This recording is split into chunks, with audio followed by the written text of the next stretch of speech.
Thank you for the really nice talk. I think that was really nice. Love Copilot. All right, so this talk's going to be a bit more anecdotal.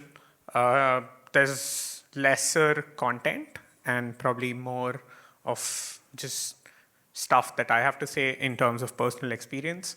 I'd love if people can chip in if they're able to relate. Hopefully, all of you can.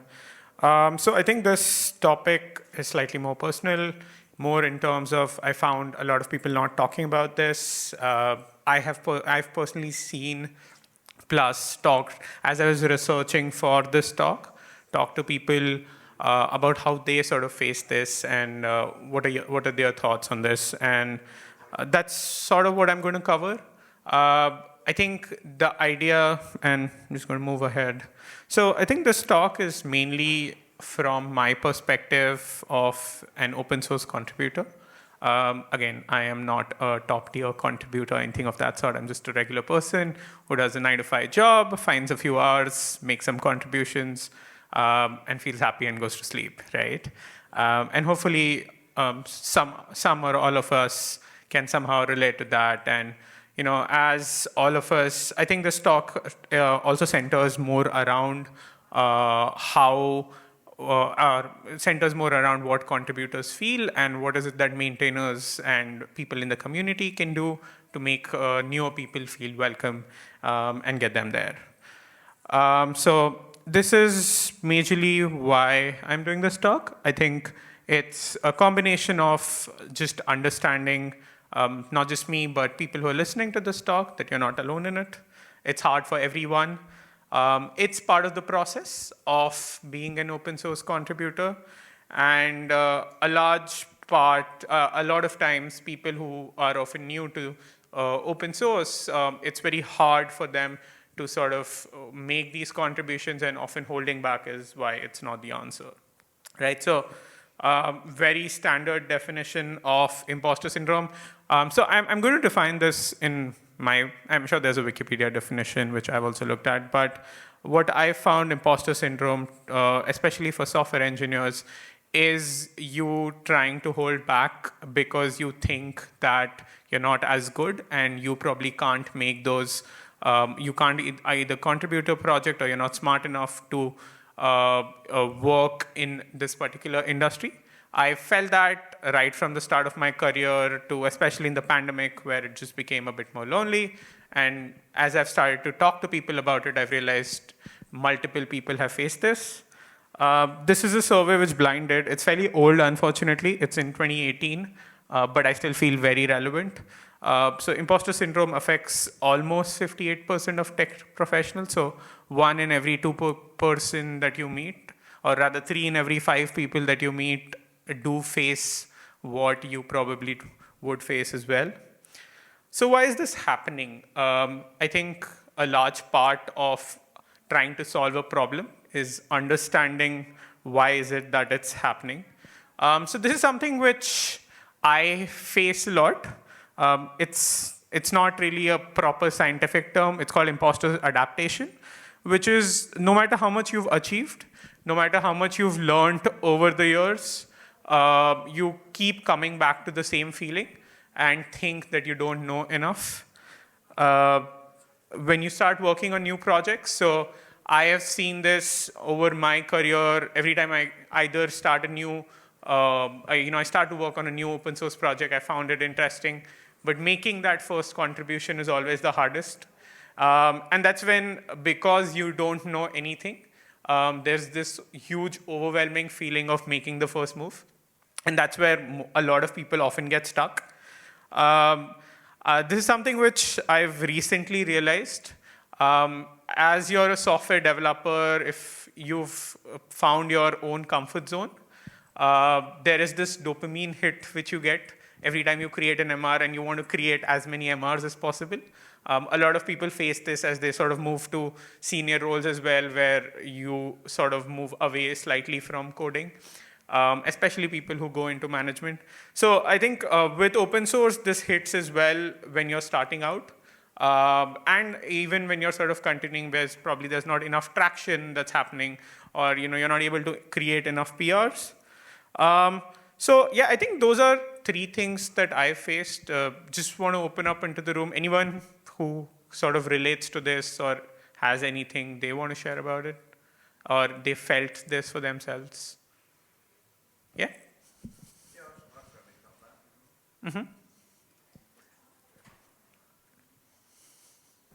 So yeah, I've certainly felt that, and I'll say as well, like I've just started a new company, so they have a slightly different appraisal process, and part of that appraisal process is how many PRs have you contributed to.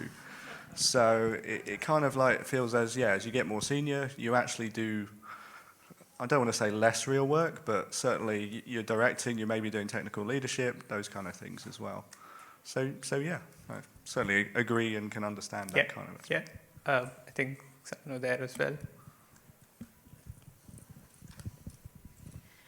Hello. So I think the number is closer to 99% of technical teams. Yeah, that's we had that voting, and like every single member of our technical team raised their hands that they have imposter syndrome. Yeah. So yeah, I think it's pretty it. We have to deal with it, and we have a joke that we have to like include this requirement to our job openings as a culture fit. So yeah. Okay. Thank you. Thank you for sharing that. All right. So who am I? Why is this talk important to me? Just a short introduction. So that's me. My name's Salman. I've been contributing to open source since about 2018. I had around that time I had also participated in a program called Google Summer of Code, which is open for university students. And I used to contribute actively to a project called Open Library back then. These days I'm more of a part-time contributor. I've recently got married and also doing a job, so just juggling everything. Thank you. All right, so the next thing I want to cover is what I think is what we can refer to as myths of open source, what people think about open source. And this is not just people in the open source community, but people who are trying to get into it but haven't been able to. So I think one of the things which oftentimes open source is advertised as is it's easy and it's beginner friendly.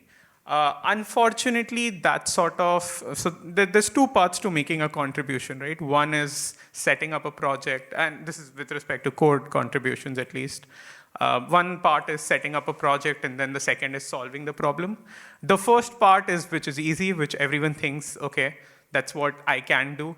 But the second part is, picking the right issue, finding something in the community, finding someone who can guide you, or just appropriate steps for you to get there. That's something that's often not discussed as much, and that makes it harder for people to sort of get in. And that's something for maintainers to keep in mind. The other thing is being an regular open source contributor is the sign of a good developer. A lot of people feel this, and this is not to say that if you are doing open source, you're not a good developer, but the contrary, which is if you're not contributing, it's perfectly fine. It's okay. Sometimes you just have a lot of things on your head, and you can't give that time. And that's there's a really nice article which I've attached over here, which is written by Julia, which is don't feel guilty about contributing to open source. You don't necessarily need to contribute for yourself to feel good about it. So yeah, I think the next part, which I want to sort of briefly touch, is just effects. And this is just how imposter syndrome not just affects the open source community, but engineers in general. I think the biggest one is procrastination. So I face this a lot. Every time you're trying something new, you really, really don't want to do it. And you keep pushing it. And I've always pushed things to like the delivery deadline.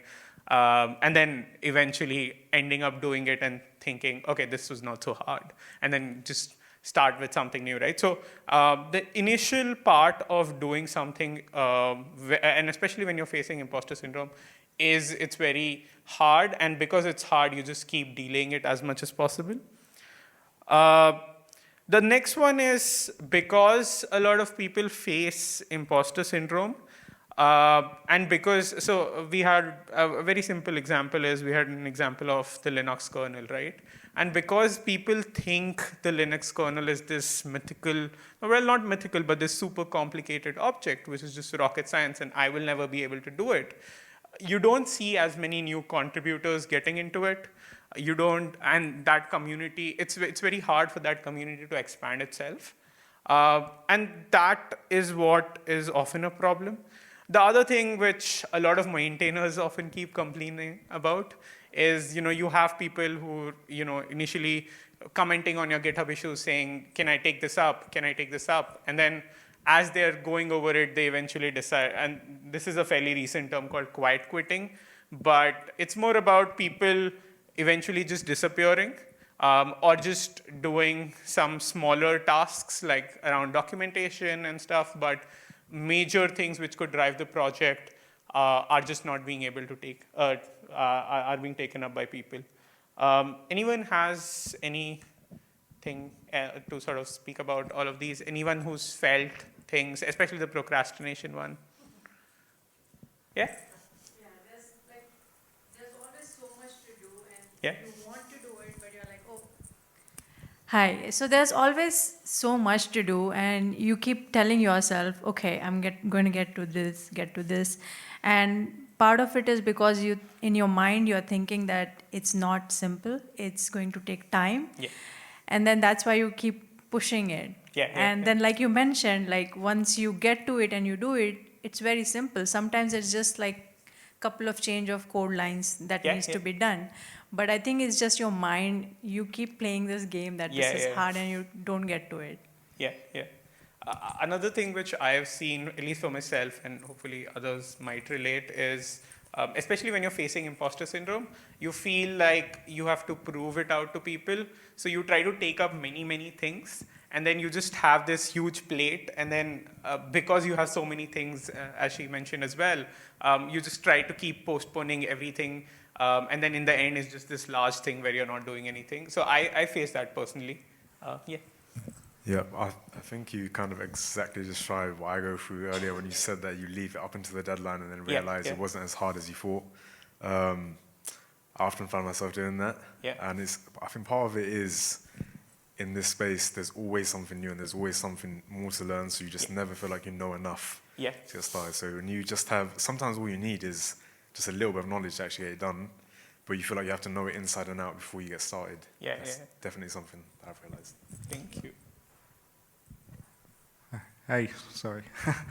I was going to touch on just the barrier to entry bit as well and making it easier. So I did a talk at KCD UK on trying to encourage open source contributions, where I was trying to look at, a lot of people feel like they have to do code changes to do open source contribution, and contribution is not just code. There's a lot of other stuff as an open source maintainer we could really, really use. Like documentation is a great one, really easy to do, particularly translation or even just reviews of non-native speakers' comments and stuff like that.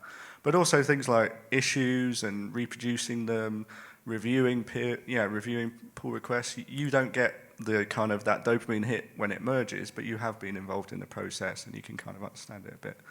I was just wondering if you've seen any good other ways maybe you could encourage people to maybe there's something we can do in the open source community to encourage more people to do stuff that's not too much overhead as well. That's the other problem with quiet quitting on the maintainer side. Yeah, I think hopefully my next slide answers that question. So I'll come to it in a bit. I've thought about it.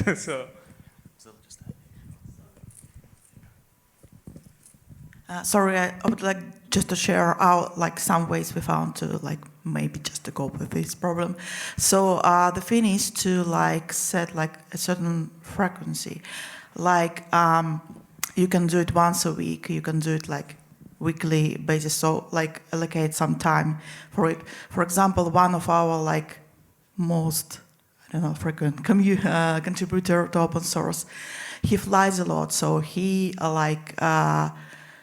chooses to do it while he's flying, so from America to Europe and so on. The other person said, so I don't have any time. I have just 15 minutes before my morning coffee to do it. And that's okay again. So just think about a certain amount of time, then put it to your calendar and do it regularly. Go for it, go for it. I just wanted to say that I see a strong parallel to any kind of volunteering, because contributing to open source is volunteering. You're giving up your expertise and your time for free, and not just your expertise and your time. Sometimes it's your lifeblood as well. You know, you feel like you've put your heart and soul into it. You put it out there and nobody uses it, or and nobody says thank you, maybe. I mean, this doesn't happen to everyone, but it must happen to a lot of people who do contribute to open source. And I've volunteered various things in a small way, because, you know, there's also life, as you were describing. And I have observed it for myself. Obviously, not everybody will volunteer for the same reasons, but I've observed for myself that it's very important for someone to notice that I volunteered and say thank you. And that's not, you know, I don't see the way that automatically happens with GitHub, for example. And also, another thing that I tend to want from volunteering is some kind of human interaction. So not necessarily are they thanking, but maybe they're also doing the same thing as me. And again, coding can be all by yourself, can't it? So I don't know if I have a take-home message here, but it's not unlike other kinds of volunteering. And I guess maybe you have to be upheld by the feeling that it's worth doing, without those thank yous and without that personal interaction that I personally like. And just to bang on again about another reason people volunteer might be a kind of first world guilt. So you have the spare to give, right? If you're scratching for your next dinner, you are not able to give anything back. But that's not true for anybody here. And so you feel like you want to give something back. And what have you got spare? Well, you're already sitting in front of your computer, aren't you? I don't know if anybody else, I didn't really relate to spending only 15 minutes a day on coding. It takes me 15 minutes to set up my developer environment. But, you know, I feel like we all just want to donate in a way that is convenient to us. And do we deserve a thank you for that? Not a very big thank you, maybe. Yeah, I think the feel-good factor is often a big thing for people. Yeah, so I think just answering some of the questions that we've just had, right? So how do you help? How can just open source communities help reduce imposter syndrome within their contributors? And these are my thoughts about it. I think the first one is, I think these days it's encouraged a lot more, which is, one is obviously leverage your existing community, but enforcing a fairly welcoming code of conduct, and just enforcing a code of conduct. I think open source communities these days are more stringent on this. You are supposed to treat people fairly and in a nice manner. I think that helps a lot, and at least I've seen quite a transition from some earlier days as well.